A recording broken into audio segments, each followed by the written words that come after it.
one of the most transformational experiences of my life was traveling to Egypt and working in Egypt during the revolution a few years back.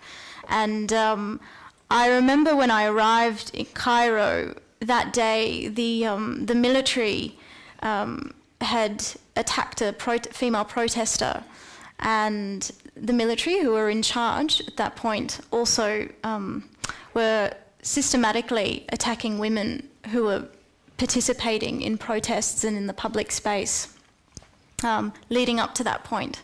But they had done that in the public viewing and in the public eye, and they stripped one protester who was conservatively dressed, and this was captured, and there was a huge uproar in regards to this incident, and it for the first time revealed the systematic attack against women human rights defenders. And the next day there were thousands of women who took to the streets in condemnation of this act.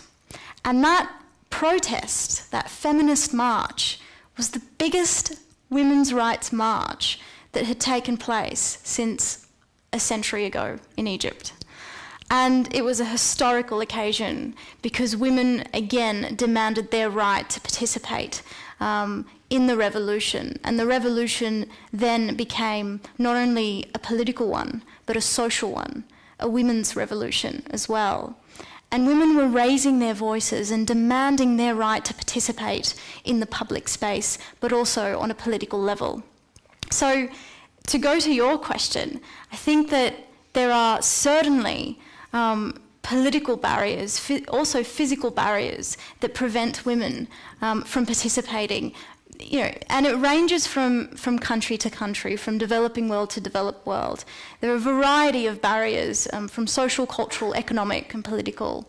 But I think the example in Egypt just highlighted to me the severity of these barriers that women, like ourselves, are facing just in simply participating in a protest or a march, when they know that doing this could very easily end up with their life being threatened, detained, persecuted, tortured.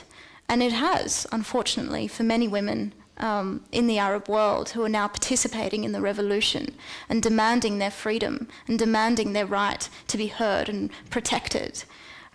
So for me, I think when I reflect on the barriers facing women, it's an outrage that women's bodies are being violated, and that I think moving forward, we need to prioritise violence against women in all of its forms, as feminists and as women's rights advocates.